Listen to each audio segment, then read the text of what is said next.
Hello, my name is Ethan, and welcome back to another episode of Path of Exile, Trial of the Ancestors. To me, I call this Karui League, and then this is a Karui, and there's so many Karuis in the game, it's insane. And then it's actually like one of the first Exiles. Okay, so I want to get into the actual League stuff. So all the cool stuff we can look forward to. Omens. It's like a item that you have and then it gets consumed, and so Orb of Chance guarantee, they brought this back. This was the prophecy, and then it was like trash to treasure, and then you have Soul Devourer to get Soul Eater on leveling up, and you have more omens. So are there even more omens? This is just for this is what they showed us: 25% HP, you get all of your flasks recover charges, and then on death makes a portal. So they did a cast on death portal. And then Hinekora's Lock is, I believe, one of the bosses gives you this item to be able to see what the next currency item does on your item before you use it. And then you have tattoos, soul tattoos, not skin tattoos, soul. And then it replaces the passive skill tree stuff, so notable small passives. And then you have, for example, like +1 all skill gems, added lightning, increased reservation efficiency of skills, increased move speed. You have more. Trigger a level 20 summon Spirit of Utula on taking a savage hit from a unique enemy, which a savage hit is 15% or more of your HP in a single hit. What the hell is a Spirit of Utula? Yeah. If you've ever taken a savage hit, then like the video. And if you guys like the video, then also hit that subscribe button if you guys are new to the channel. Fire res. Okay. And then, I needed to show you one more thing. Omen of Fortune, Soul Devourer, Refreshment, Return. Names are important. Hinekora's Lock is the name of that thing later. Okay. Honored Tattoo of the Wise Man, of the Hatungo, of the Valako Storm Conduit. So these are probably the different tribes because there's 10 of them. Of the Ramako Scout, of Utula, Ngamahu Firewalker. And then you can see they're related to the things that they do, like Utula is actually Spirit of Utula after. And then we have 7 unknown uniques and another 3 that are known. So these are the 3 known. So Bound Fate, Aro Hongu's Tending, and Katava's Hunger. And then I found these don't have lore behind them, but these do. So knowing what will happen and knowing when it will happen are 2 very different things. The Daughter of the Moon ever tends to wounded souls in her silver palace. The world will end in a divine stomach once Katava has eaten all that lives. Sanctum changed. So that's all we know for the new league, but it's pretty simple. You like do a chest there, you go in, you pick a reward, a good reward, you pick what tribe you want to fight, and then you just do some auto chests and we win and we fight them and we get loot. Anyway, Sanctum. So what did they do to Sanctum? It's coming back. Monsters in the Forbidden Sanctum are immune to damage if there is no player within 100 units of them. So no off-screening. Sanctum is tradable now. Defense matters like your ES, evasion, etc. They introduced Forbidden Tomes. A Forbidden Tome represents the entire first floor of the Forbidden Sanctum, and its rooms can be played back to back. The tome drops at the end of floors and keeps the relics. And then it's also sellable, so holy shit. But then they made it harder to compensate for all the stuff, and then it's also tradable, so is it balanced around relics? And you'll see, Pog. 16 new Atlas Keystones. Holy shit. And then I have pictures and some of them on them. As you can see, pretty cool. 16. Okay, so I rewrote them too because it's cooler my way. So Extreme Archaeology is the expedition one. It's a big bomb, big range, and the expedition monsters have 10% less life, and then 1 explosive only. So 1 big bomb. Lucid Dreams is the Valside area, and it's just not corrupted, and it's instead craftable, as you can see. Destructive Play, which grants Maven summons 1 to 3 bonus bosses when you witness a map boss. Final map boss applies modifiers, bonus bosses. What? What is that? So like, are there those other notables and stuff we can do to buff up map bosses, and then it would buff up all three, so you would get like super value out of the witness? We'll find out. All hands, which grants 40% random masters in your maps. Chance for missions becomes mission encountered in maps at 150% value. So a lot of finding the masters in the maps without storing up the missions, and you no longer get master missions on completion. It's a really weird one. We'll see if you can get like 100% guaranteed masters every map, so you don't even need the missions. I don't know. Cassia's Pride. It's basically tower defense. You don't need to do any damage or anything. You know, your towers do 1 billion, but we already have the tower strat, so yeah. And then the one concern is when you have a map with no towers, now you don't do any damage. Speaker of the Dead, which grants tormented spirits in your maps can possess players for 20 seconds, and tormented spirits in your maps cannot possess monsters. This seems great. You'll see all the torment changes later, so that you might be able to avoid all the torment changes by taking this. We'll see. And then we might be able to benefit from all the torment changes with this. We'll see. Endless Tide, which grants beyond portals in your maps cannot spawn unique bosses. This sounds great. So your beyond doesn't ever end. And beyond portals in your maps have 50% less merging radius. So the merging radius made the monsters and the bosses, so that's not great, but because you need the portals and the merging, and it's all the spawning that causes it. So if you have less, that's worse, but not ending it is what everyone's always wanted for beyond. And then there's beyond changes later too. So yeah, arbitrary tenants, which grants favors at ritual altars in your maps, randomly cost between 90% less and 80% more. This seems good early. There's a second one, so I have to tell you that one before I fully tell you about it. So Immutable Dogma, which grants cannot re-roll favors at ritual altars in your maps, and monsters sacrificed at ritual altars in your maps grant 100% more tribute. So at first you think, man, I'm not getting all the re-rolls and I'm not getting all the extra, and then this isn't even that much, and then what about when it screws me over? And so my first thought was 80% more at the most, but you could get 100% more as long as you don't care about re-rolling. And so when would you, I thought about it, I was like, when is this a thing, I guess?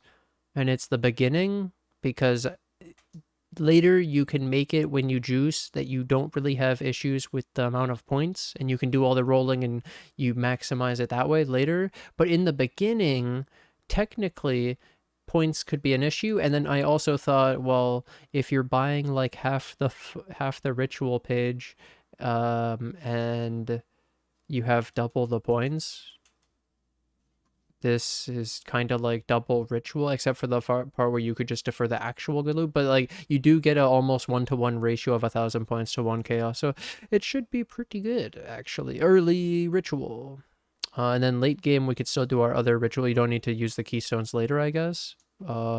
Unending Nightmare, because like you're already set up by that point anyways, and you can juice, and then it makes sense, right? Delirium. I needed to mention Big Bomb. The problem is if you find a Fizz immune and then it's in the middle of your expedition and you cannot like weave around it with this nice strategic 5 bombs or 6 bombs, especially with like the extra, you have one big bomb, so you can't have any strategy, so you can't avoid the bad mods, and you're gonna brick your whole entire expedition, especially since it said it's all chained together in one.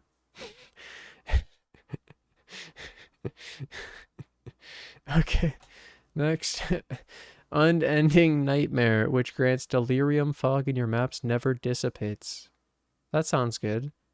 Delirium orbs cannot be found in your maps, but I like delirium orbs. Simulacrum splinters cannot be found. That's fine. But when it's all stacked, you get the big boom. It's good. That's like a huge nerf to delirium, and then it kind of makes it like harder, right? Timeless Conflict, which grants legion encounters in your maps have no timer. This is really cool though. If you can handle the difficulty. Timeless Conflict, which grants legion encounters in your maps have no timer. Breaking out monsters and chests that are in stasis progressively causes a schism, and legion encounters in your maps begin once the schism has occurred. So this sounds cool, but I feel like you need a lot of damage for legion, because it's a lot of rares and shit, so you need to have a build to be ready, and I would say this is better later. Crop rotation, which grants harvest crops in your maps contain only tier 1 plants. And harvesting crops in your maps has a chance to upgrade the tier of plants of different colors. So you don't know what the chance is, you can't evaluate it, but it is very interesting because you're like, but my whole entire harvest is only tier 1? Oh, but how much can it upgrade? And then you might like come in and it's all tier 1, but then you end up getting a boss and maybe it's a crazy rate, right? So I don't know.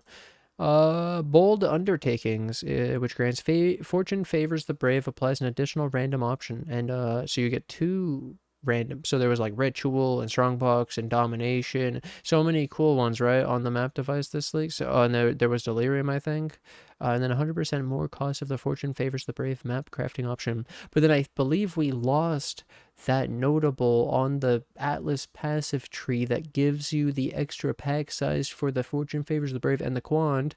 So then I don't know if you want Fortune Favors the Brave as much anymore, but this would be the reason to take it now. They basically made it like this and a keystone, and it's more cost, so it costs more chaos. And then there's also Overloaded Circuits, which grants league map crafting options. Also choose 3 random notable Atlas passive skills associated with that league to treat as allocated at 100% more cost. So I was thinking about them that we have for now, and it's Ritual and Deli and shit and Shrines, and I was like, when would I not take the notables? So maybe you could combo it with the thing that makes you not able to take notables. I was thinking about, is it Wandering Path or something? It like buffs all the smalls on your tree, but you can't take the notables, they're killed. But then this might be able to give you the notables anyways. 100% more cost of the map crafting options. So that's, yeah, it depends on which one you'd be putting, which may be shrines, so you'd be getting the shrine notables, and there's not that many, so it's almost guaranteed.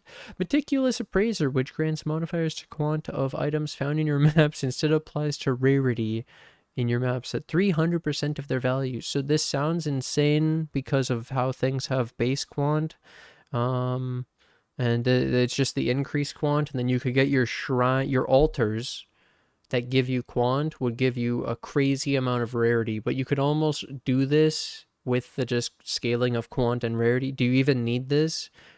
Does this actually make more rare items, or is it better to have the quant and rare and then the combo for everything, not just what gets converted with rarity, because there's all the stuff that gets scaled with quantity and how they compound together, because it's not just rarity, for example, but then having high rarity could hit you to thresholds that allow you to hit stuff that maybe it's really broke. Mage Bloods, dude, who knows?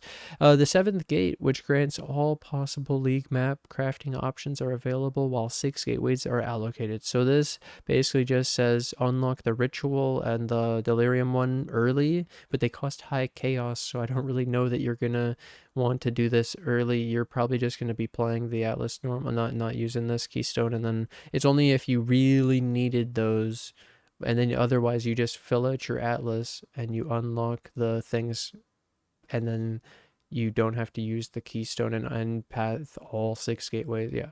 14 new support gems. There's so much stuff, guys. I have a whole, it's a lot to go through. It's really fun. So that's already all the keystones. Sanctum, the new league is crazy. There's so much stuff we don't even know yet for the new league. Now we have new support gems. So strength support gem, controlled blaze, supports melee attack skills, providing them with a chance to ignite.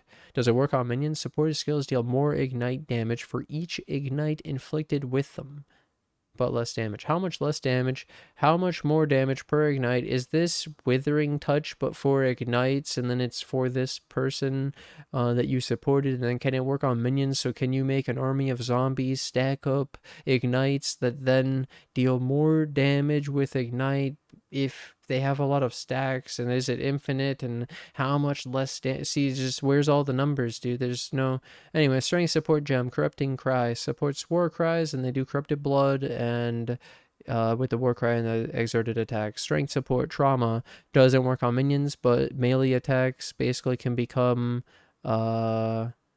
the bone shatter, and it can only be used with axes, maces, scepters, staves. Okay, so strength support, volatility, supports attack skills, causing them to deal more attack damage but less minimum attack damage. This seems cool. Support skills also deal increased damage. That's pretty cool because it makes it more consistent. Or it actually makes it more volatile. Sorry, it's the opposite. Less consistent, but you hit the high spikes for the big ignite, for the big bleed or whatever. It's actually really cool. Strength and support gem. Flame Wood. Support skills which summons totems, triggering Avenging Flame when a totem from supported skills is hit by an enemy. Avenging Flame fires a mortar up in the air, which falls down upon a target and deals area damage. This sounds crazy, but where's the number? This looks cool for totems. Nice, dude. It's actually sick. And then we got Guardian's Blessing, which I tweeted neat to because everyone's freaking out. And basically they say free 50% aura, but you have to put this dot on your minions that deals fizz per second on one of them. And they show the AG, and then it makes the aura work. Yeah. And then it looked like you had the aura. They cannot apply auras on you unless you have the minion from the supported gem. So you actually have to have it alive.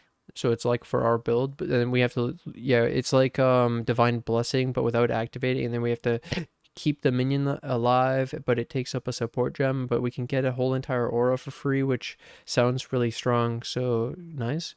Returning projectiles supports projectile skills. Projectiles from supported skills return to you.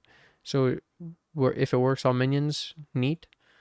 Dex strength support gem. So that's the ring returning projectiles, but now it's on a support gem. So you could lose a support gem in your 6th link, but get returning projectiles and could get extra damage from the double hit. Sadism supports any skill that hits enemies, causing damaging ailments inflicted by them to deal damage faster. How much faster? But causes the inflicted ailments to have less duration. How much less duration? And then also this with the ignite thing, with the melee attacks, with the ignite per the stacks of ignites dealing more damage. With the big ignites.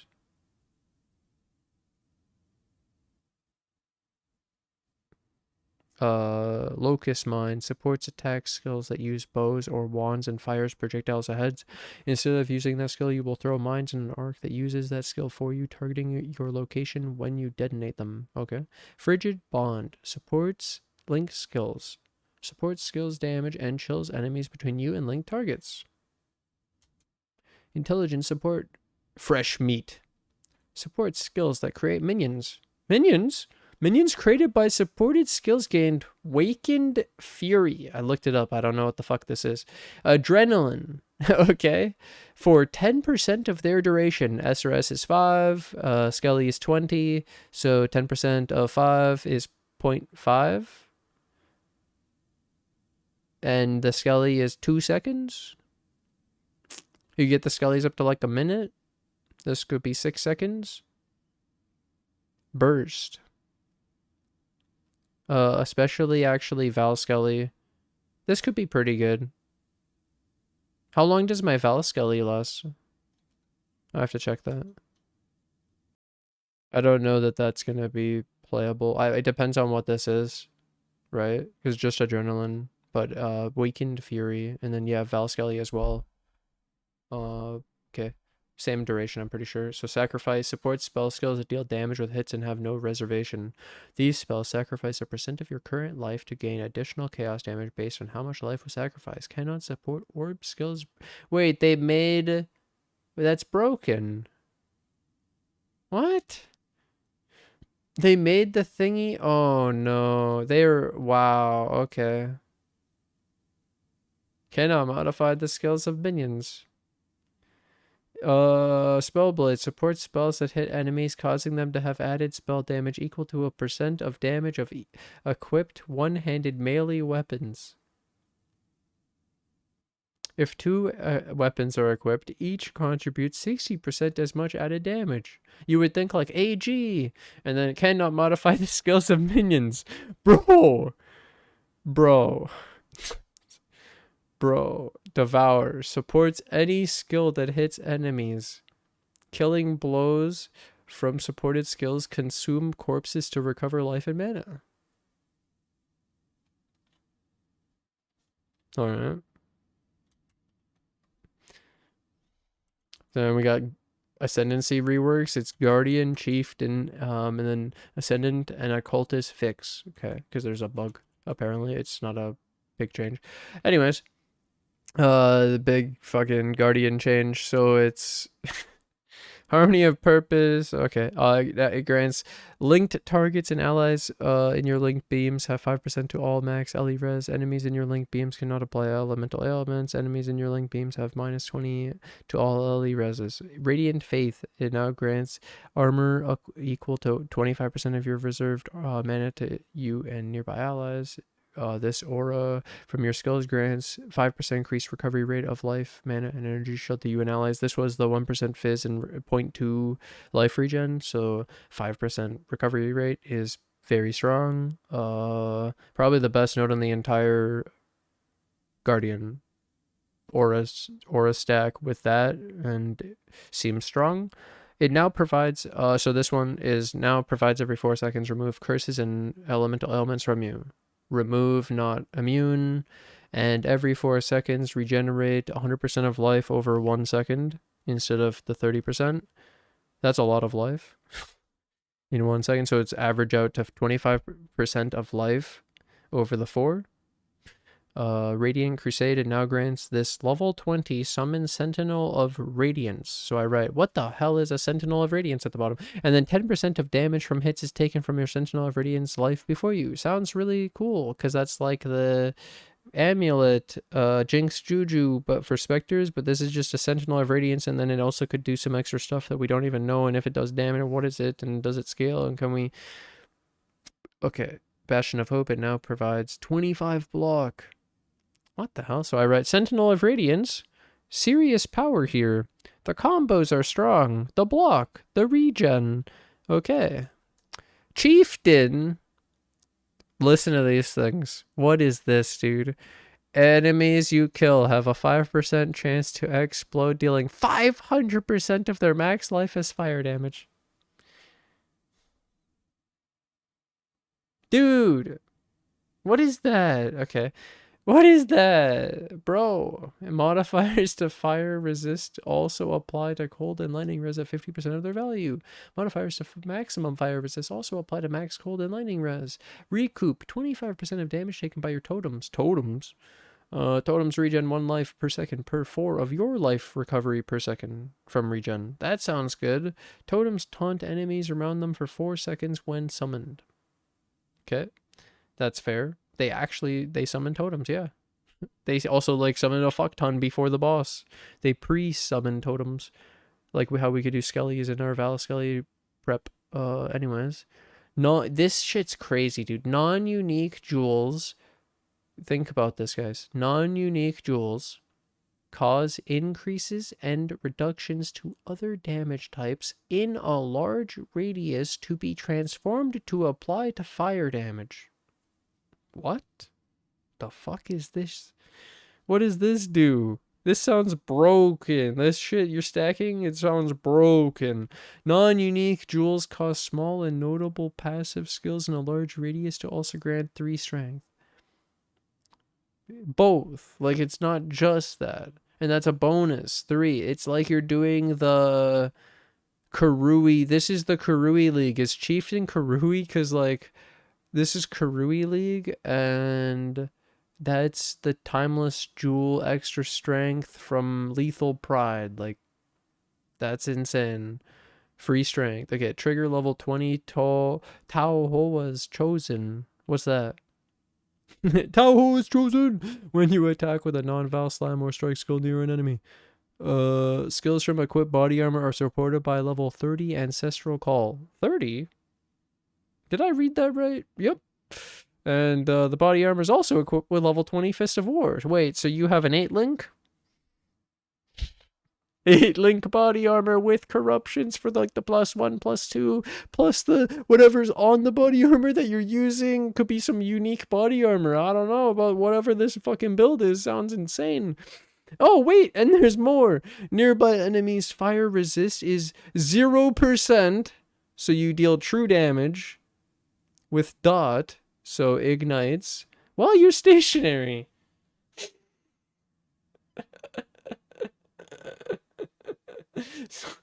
A lot of power. Totems. Nagahamumu. Flames Advance is insane. Tawa is chosen. Level 30 Ancestral Call. Level 20 Fist of War. Aidling. How big is the nearby on Ramako? Sun's Light for 0 fire res. Easy. Next, Ascendant. So that's the new Guardian. So I just summoned it up at the bottom instead of reading it all again. 3% instead of the 5% from the real Guardian, 10% of the block of 25, and then 50% of the regen of 100%. And then it doesn't have the curse or the... Yeah, these are just the main one. It took the recovery, the block, and the regen, which honestly are like probably the strongest, like reasonably the strongest things besides the special. This is clearly a special Guardian thing, the Radiance, Sentinel of Radiance, and the Link thing, and the other aura one. Yeah. Neat. Chieftain, Totem Taunt enemies around them for 2 seconds when summoned, instead of the 4 from the Chieftain, I believe it was. I don't know why I care, I'm looking. Unaffected by Ignite and a 10% increased strength. Cool. Occultist was just a change because it was bugged or something. Every 4 seconds, 50% chance to freeze nearby non-frozen enemies for 0.6 seconds. Okay. And then, yeah, bug fix. Atlas passive skill tree change. So, like, that's pretty strong. Atlas passive skill tree changes Pog. So, BAP sustain changes, not sure yet. Basically, they changed the way, like, you'll get the map sustain, and they changed the notables, so we'll have to see what they are now with the new shapings. We might get the tree early. Beyond new cluster 3 notables. I have it down here. New torment cluster. I wrote it as just extra torment and duration. Not bad. New Val side area cluster. Basically, it buffs the side boss, making it harder, but you have a chance to get double loot from the Val vessel, and then you have extra chance for the Val side areas too. So more side areas. Buffed boss, which then the thing at the boss unlocks is the Val vessel, and that has a chance for double loot 20% or something. And then this beyond triple notable is basically like there's specific followers. There's Swarming Hive, which then is followers of Katash. There's followers of Badet and followers of Gore, and then it's just more divination or more currency or more uniques, and so you may be able to stack these. It might be that Beyond is now crazy juicing. They brought it back potentially, like you're gonna get overwhelmed and it's gonna be crazy hard, and it's just absolute insanity, and they're letting us go crazy with Beyond again, but with the new look, you know? It's gonna look sick because it's all the new, and it's new monsters. And oh my god, what is this? Legion! League changes. Legion, Delirium, Torment. Legion, 5 ways nerfed XP and more damage and more life. It still seems possible, and it probably is still going to be the best XP per hour in the game, and it'll just be a little bit harder, but then it's exactly the same, but nerfed. Pretty sure. I might be wrong, but I from what I see, it's like that just seems like similar but less good, but then it should still be better than pure Chayula. Maybe we find something better. Maybe there's something competitive this league with running the new league mechanic and running Sanctum chaining, or even Heist is pretty good too, right? Delirium, more kills required Delirium rewards in the following maps. So they nerfed these maps for getting Delirium rewards. You need more kills. Bramble Valley, Cold River, Crimson Township, Dry Sea, Forbidden Woods, Foundry, Frozen Cabin, Silo, and Stagnation. But I'm pretty sure they deleted Crimson Township this season anyways. It's out of the rotation. But yeah, Torment, scaling life from 55 to 83 level, and it's 20% all the way up to 560% more scaling life added. What the fuck? Torment, so they're really tanky now. Later, 5 times health. Torment survive longer.